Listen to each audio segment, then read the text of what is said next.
Okay, it said push, so I pushed it. All right, I think we should get going. Hello, everybody. Today we're going to be talking about incorporating material theming into custom views. So this is making your custom components feel at home amongst the core components of material design. So I am Nick Rout. I am an Android engineer at Over. I'm a Google developer expert for Android, and I live all the way down in Cape Town, South Africa, where I run the GDG chapter there. If you want to keep up to date with me or follow me, I'm at RippleUtils everywhere. Yes, the letters have been switched, and that's on purpose. It's a spoonerism. Anyway, let's get going. So before I dive into incorporating material theming into custom views, I want to do a quick recap of what material theming actually is. I'm not going to go too in-depth into this topic because I'm going to actually provide you with some resources for afterwards, but let's have a little look over what it actually is.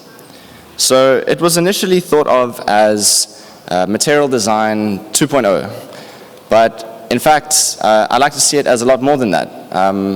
In my opinion, or in my definition, it's a layer on top of material design where you define your own sort of brand or identity through these three design subsystems: color, typography, and shape.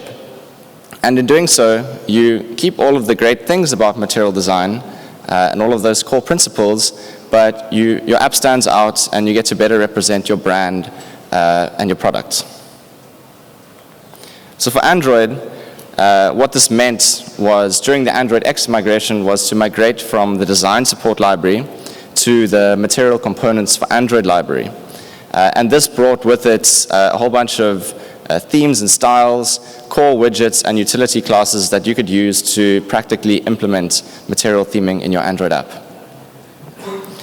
So I did say it was going to be brief, and here are those resources I promised. So if you're looking to dive into this, you probably want to start at material.io. It's the official website where you can find all of the design documentation, development resources, and tools for material design. You should definitely check out the session on this material theming from Google I/O 2019 by Yasmin Evjen and Michelle Alvarez, Build Expressively with Material Components. I do write quite a bit about this on Medium, so if you'd like to check that out, please do.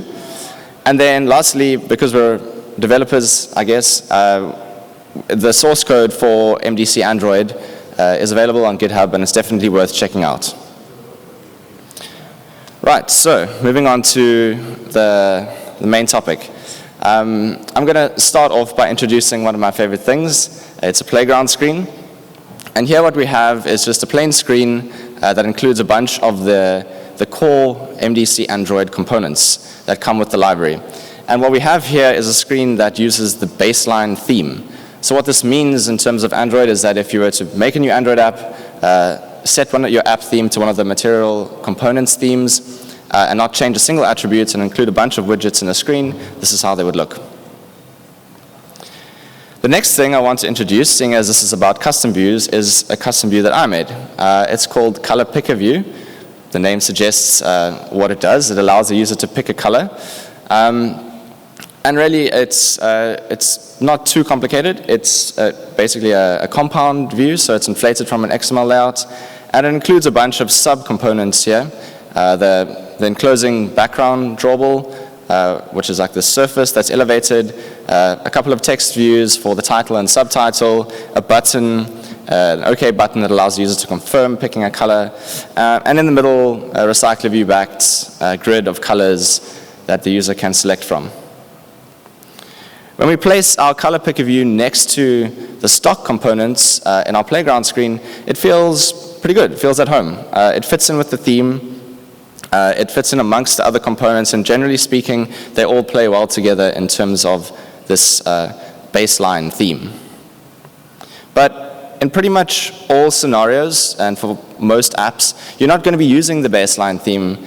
You're going to be, as I said earlier, choosing a theme based on your brand, your products, etc. So that's what I went ahead and did. I made my own custom theme, which basically includes these color palettes for color theming. So that's a a light and a dark variant, this primary blue, secondary amber, etc. My shape theming was cut corners instead of rounded, and then I chose a custom font, which was Roboto Mono. In terms of applying this to my app, it just included, again, choosing a material components theme, applying these color attributes, then applying the type attributes, and then applying the shape attributes. And that's all that's required to turn our playground screen into one that now has its own personality and its own brand. You can see that all of the components now have these chamfered cut corners. The surfaces and the whole color palette appears different. And generally speaking, it has quite a lot of personality now. But we have a problem. I've now placed my custom component, which I built, next to this new theme, and it no longer feels like it fits in. It's no longer part of the family, so to speak. We can see that the corners are still rounded, the surface color looks off, the button is definitely wrong, and overall there's just a bunch of problems here that we need to fix. And it becomes even more apparent when we switch over to a dark mode, in that the titles and the dividers actually become illegible. So we definitely have a few things to fix here. I'm going to admit something now, and that is when I built this color picker view, I actually purposefully included some mistakes in doing so. Some of them are obviously wrong and things you should definitely not do, but others are more like, they're not wrong, but they don't play so well with material theming, and they're things we need to consider here when we introduce material theming into our app. And we're going to do this by going through each subcomponent and fixing them one by one, identifying what I may have done wrong or what I could have done better, and then fixing that so that our color picker ultimately fits in with our custom theme. So we're going to be starting with that OK button. So what's wrong about this OK button? Basically, it is the wrong color. It has the wrong shape theming in terms of it doesn't have cut corners. And the typography looks a little off. It's a little squashed and condensed, and maybe the weighting's a bit wrong. So what did I do wrong? Well, I went ahead in that XML layout that I said our custom view is inflated from, and I included the button. I used an app compat button, pretty standard class. And then I went ahead and hard-coded the text color and the background tint. Text color is white, background tint is this shade of purple from the baseline theme. There's some obvious things wrong here, but what we really want is to go ahead and just use a plain old material button. This is a class that comes as part of MDC-Android, and you'll notice that I also removed the hard-coded attributes as well. And the result is something that we want. It's now styled like our other buttons in our playground screen, and it is starting to fit in with our theme. So throughout this talk, I'm going to be introducing some lessons that we learned through each step. And what I'll also do is be adding a link to my GitHub repository, which includes all of this code. And each step is actually summarized in a closed pull request. So you can go and check out the code later on. You can go look at each pull request and see the different steps that I took and what code changed. So here for our button, the lesson learned is that we should actually be using standard MDC-Android components wherever possible. These components essentially include material theming support internally by default. So it's a lot easier for us to just use them, not customize the attributes if we don't need to, and they'll just be themed out of the box. I'll note here that even though I use the material button, if you are using a material theme, if you just use button, that will get auto-inflated as a material button. That's a topic for another time. And then lastly, you definitely shouldn't be hard-coding component attributes, especially not like hex codes or even color resources, because this doesn't play too well with theming. Next up, we want to fix our title and subtitle. So this is not so obviously wrong. It appears to have the correct typeface, Roboto Mono, but the color looks a bit off. It's like a secondary type of color, and we want to make it stand out and feel a little bit more like our other components. So what did I do before? Well, I had two text views, and I gave them both a text size, 20 SP for my title and 16 for my subtitle, and then I had specified that my title should be a medium font family so that it is differentiated from the subtitle. What we really want to be doing is instead using the text appearance attribute and then referencing one of the stock MDC-Android text appearance styles. These come with their own attributes, so you can see here I've used text appearance headline 6, text appearance subtitle 1. There's about 10 to 20 of them, and they map to the material design type spec that you can find on material.io, and then you can just use them straight up in your text views, and they give you a variety of casing, text size, letter spacing, etc., that have been tested through design tests, and then now you can just use them in your app for a variety of scenarios where you may need a title, a button, a caption, etc. So the result is quite subtle, but I do think that it makes this text more legible. It fits in terms of like other components from MDC will be using these text appearances. And it definitely makes our text stand out a bit more in that we can see we've got now a bolder color and a bit more letter spacing. So we learned here that we should be trying to use just the text appearance attributes to style our text views.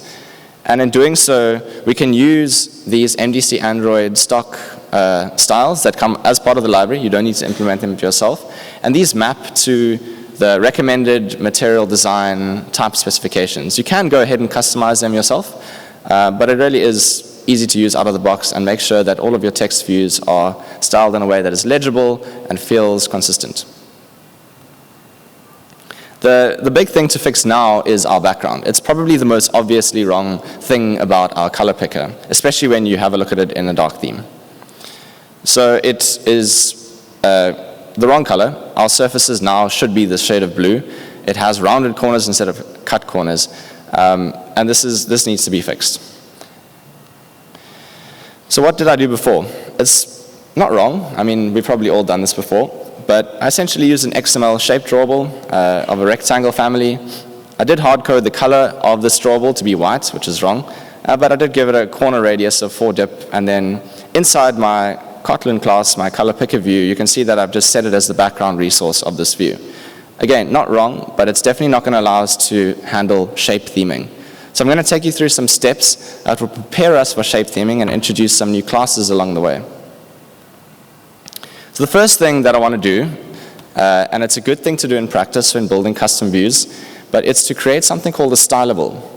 You'll notice that the stylable has the same name as our custom component, color picker view, and it's basically this little bundle of attributes that you're saying should be used to style this specific view. And I've included 3 attributes here that are relevant to the background itself. That's shape appearance.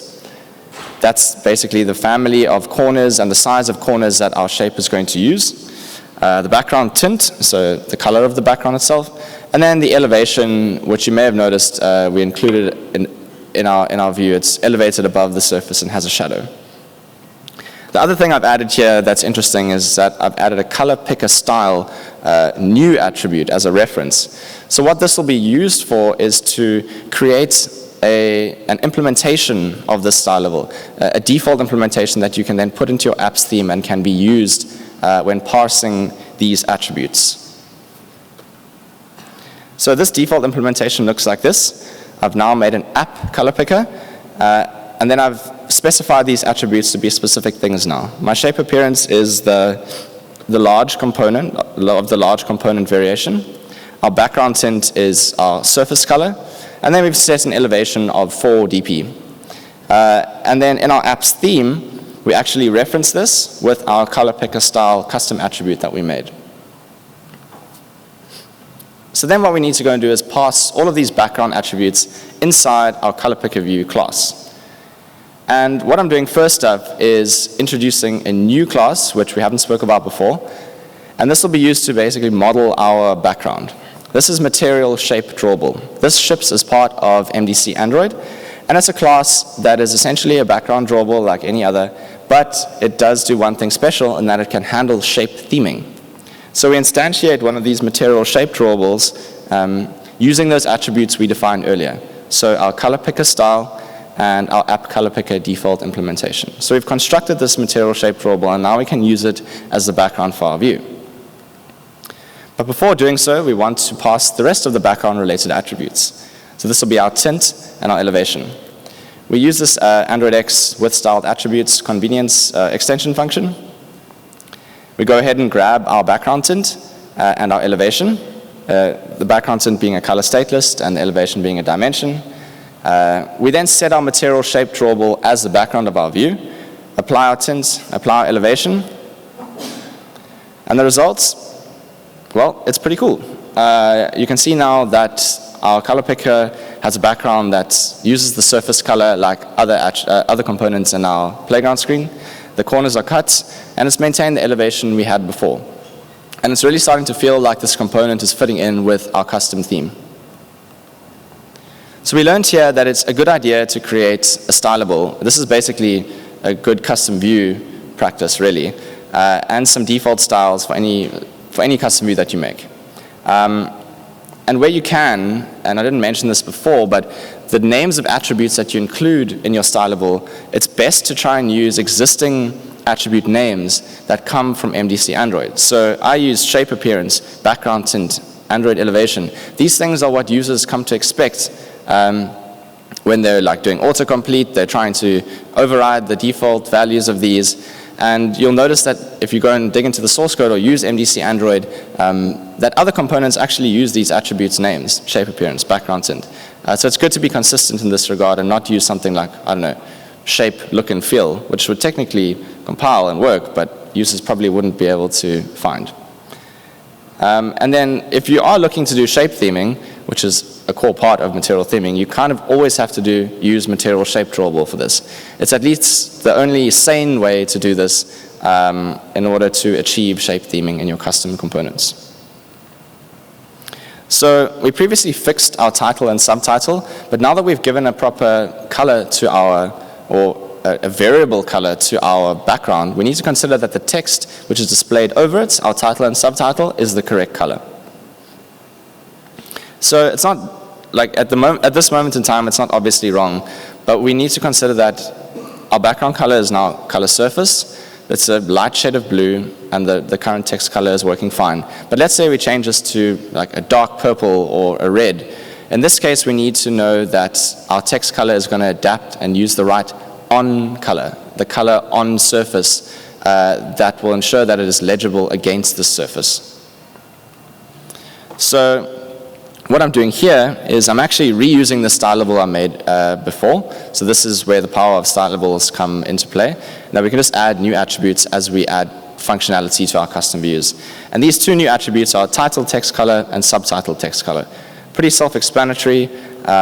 We add them to our default implementation, our app color picker. And then you can see here that I'm referencing two colors, color resources, which are our on surface color. But it's not an attribute. It's actually a color resource itself. And these include an emphasis. So these ship as part of MDC-Android. I didn't make these color resources myself, but these are basically colors that reference, let's say, color on surface and then have like an alpha value of, I think it's 87 and something else. But essentially what it means is that your text uses the right on color and then applies an alpha to differentiate between whether it should be high emphasis or medium. And in doing so, I also have to pass these attributes in our class, apply them to our two text views, and I hope you're going to see this on the screen. It's pretty subtle, but you'll notice now that our subtitle uses is using sort of like a bit of a more muted secondary color, and our title stands out a bit more. I've created hierarchy between the two pieces of text, but critically what I've done is that if we were to change our theme's surface color and our on-surface color, this text and the background would just adapt and always be themed correctly. So we learned here that we can actually reuse the stylable we made, which is great. And that we also need to consider the color behind text. In our case, it's the surface color, but it could be any color, and use an appropriate on color when displaying stuff on top of it. There are some existing MDC-Android text color resources that exist for applying emphasis in this regard. So the next thing to fix, and this is probably another big one as well, is our items. So these are our color items in the middle that allow a user to tap, select, and then afterwards they can confirm via the OK button. And what's wrong with them right now is basically that they're rounded. We can't theme them in terms of color because the color itself is the color that the user needs to pick. But if you had a look at our playground screen before, you'll notice that small components all have almost a diamond shape. They're using the cut corners that we specify as our small shape appearance. So what I did before for these items was very similar to what I did for the background of our view, in that I used an XML shape drawable, this time an oval, and then I just set it as the background resource of our view holder, which is inside our recycler view backed grid of colors. So what we actually want to be doing is quite similar to what we did for the background. So I'm starting off by adding a new attribute again to our style level. This is our item shape appearance as opposed to our shape appearance, which is for the whole color picker view. And then adding an implementation to our default style and referencing this time the small component shape appearance attribute. I then go ahead and need to pass it in our color picker view. But there's something interesting happening here that wasn't previously happening for our main background MaterialShapeDrawable. There's another new class. This time it's called ShapeAppearanceModel. This class also ships as part of MDC-Android and is essentially the model class that backs MaterialShapeDrawable. MaterialShapeDrawable is a drawable. It knows how to render itself. It knows how to draw and fit in with the view system. But ShapeAppearanceModel is essentially the class that has all the data with regards to each of the 4 or maybe even more corners that are included as part of this drawable. Are they rounded, are they cut, and what size are they? And this is passed through to MaterialShapeDrawable in order for it to render itself. And it's created internally if you use the constructor we used before. But here what we've actually done is that we've gone and constructed one of these shape appearance models ourselves using those attributes I introduced for our item shape appearance. What we can then do is go ahead and reuse this shape appearance model as a common shape appearance for all of the items in our recycler view, which could be, one item, but it could also be 1,000 color items. And there's quite a bit of boilerplate with regards to, passing the attributes and doing it every time. So this allows us to quickly create a MaterialShapeDrawable for each of our items. So what we do here is that we pass this item shape appearance model to the constructor of MaterialShapeDrawable. We set it as the background of our item view. But I've gone one step further, and what I've done is that I've adjusted the corner radius of this MaterialShapeDrawable for our items to basically be half of the view's width or height, to give it that diamond shape that you may have seen in the floating action button on the playground screen. If we didn't, it would sort of have these small, it would almost be like a rectangle with chamfered corners, but we want to fit in with the other small components in our app. So once the view has been laid out, we calculate the corner radius, which is half the view's width, and then we set it on the MaterialShapeDrawable. And the effect is pretty cool. Now our items have this diamond shape. They're still correctly tinted with the color of the item itself, but it's starting to really feel like this view is fitting in with the rest of our theme. The items look like the other small components in our app, and it's really starting to come together now. So we learned here that if we want to create a common shape appearance for multiple items, let's say in a recycler view, that use MaterialShapeDrawable as their background, shape appearance model is a good approach here. And also for certain components, it's okay to override the corner size that you specify as your small or medium or large shape corner size in your app's theme, because it does make sense for certain small components. The next thing I want to do for our items is add some touch feedback. So this is going to be when the user taps a color, the little tick appears, and then they can then go ahead and confirm afterwards via the OK button. We want to provide some affordance to, this item is being clicked and also which item is selected. So again, I'm using my stylable. I'm adding a new attribute here, item ripple color. And as you can imagine, this is going to be used to tint and add a ripple to each of the items in our recycler view. What I've done here is I've referenced in my default implementation something that I've made, ripple color picker. So let's have a look at that. It looks a bit scary at first, I know. It's like quite a few lines of code. Essentially, it's an XML-defined color state list. And it includes a bunch of states for when you are pressing, when you're using a keyboard, etc., etc. But it can kind of be separated into 2 main compartments here. So it's when our color picker item is selected or unselected. So this is when the user has tapped it once to select, or when the user hasn't selected it at all. And when it is unselected, we want our ripple color to be our color on surface, remembering that our background drawable is using color surface as its color. But then when it is selected, we actually want to be using a ripple that is our primary color. This seems a bit strange. I've told you before that you need to be always using on colors on surface. But this is a pattern that you'll notice in some of the other MDC-Android components. For example, bottom navigation view.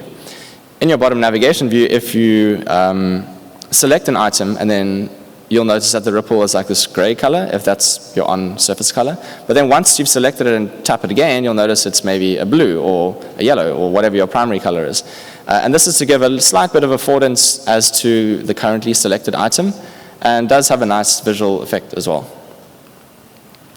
So we basically passed this color state list inside our view again, and then we apply it to our recycler view items. But we need to do a few things here to ensure that it's going to work correctly. So here's another new class. I know I've been throwing them at you today, but this one is called RippleUtils. It also comes as part of MDC-Android. And what I've done here is that I've taken my base item ripple color, and I've used RippleUtils to convert it to something that adjusts the alpha values of that color state list to be suitable for a ripple to be rendered in terms of the material spec. It just spits out another color state list, so you can then use this color state list when constructing your ripple.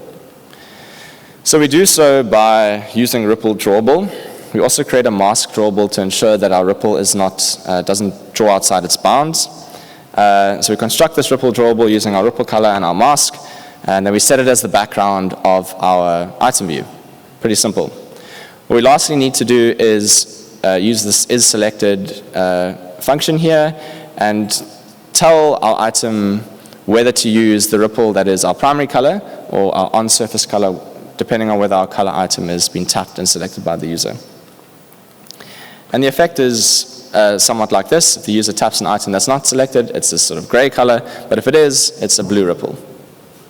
It does provide some affordance and give the user an indication that they're A, tapping an item, but also B, that they're tapping either the selected or unselected item. So we learned here that you need to consider the color behind a ripple and then use an appropriate on color in most cases, but sometimes we can use the primary color if it makes sense. We then, construct a RippleDrawable using a bunch of classes. So this is going to be RippleDrawable itself, RippleUtils to convert our color state lists, etc., etc. So the last thing I want to discuss in terms of making our custom color picker view adaptable to material theming is to support dark theme. This is something that we're all going to have to do in our Android apps pretty soon, given that Android Q comes with system-wide dark theme, but also that day-night has been there for a while. And it may seem like this is going to be a daunting task and that we have a lot of work to do, but actually we don't. This is how our color picker view looks without me doing any extra work and just flipping the switch on dark theme. And as a result, it's kind of caused by the fact that we have used a bunch of MDC-Android attributes and classes along the way, and they come with dark theme support out of the box. So it looks pretty good. But there is one more thing we can do here to ensure that we fully support dark theme. And in order for me to explain that, I'm first going to explain what elevation means in a dark theme world.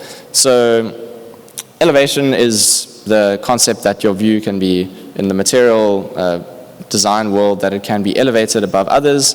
And as a result, in a light theme especially, you notice that the shadow of things becomes more diffused to give it that feeling that it's higher up. But in a dark theme, because mostly the backgrounds are dark, the shadow is almost invisible. And so the material design team proposed a better way to represent elevation in dark mode, and that's to use what's called an elevation overlay, and that it brightens a surface to give it the sense that it's closer to the light source that would otherwise be causing a shadow.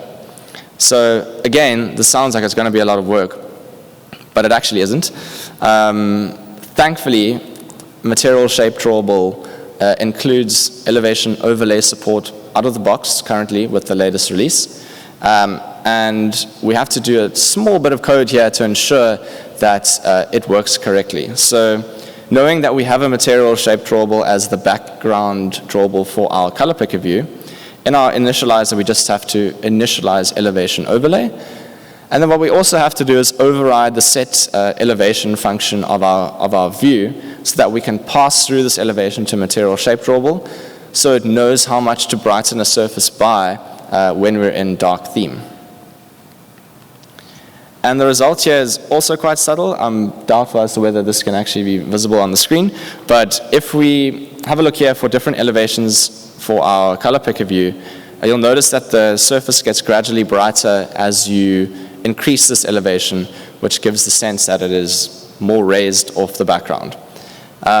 It's worth noting here that you'll see this in a lot of the other core MDC-Android components that use MaterialShapeDrawable as their background. Pretty much all of them do, and they all behave this way, so it fits in quite nicely when it's amongst the other components. So we learned here that MaterialShapeDrawable it supports ElevationOverlayProvider out of the box. This is another good reason to use it other than the fact that it supports shape theming. And this is kind of the only thing we need to consider if we're building a custom view and want to support dark theme. So we've come to the end. We've fixed all of our subcomponents. And now when we place our color picker view amongst our core components of material design, it fits in really well. It has the corners we expect. It has the typography we expect and all the colors. And generally speaking, it now feels at home amongst our theme. And this would actually work if we changed back to our baseline theme we had in the beginning, or really if we changed any of the attributes and had any kind of theme for our app. It even works with dark theme and looks pretty good here as well. So some final considerations before I wrap up, and I'm not going to go into too much detail about these, but I added a bunch of attributes as XML stylable attributes, but you should also consider adding them as programmatic equivalents on the custom view itself. So I did add this as a further commit on the repository. And then consider retaining your custom view state on configuration change. So for me, it was the selected color. And that's it. I've come to the end. We've converted our color picker view successfully. And hopefully you've learned something about material theming and also how you can make your custom components responsive to it. And yeah, thank you.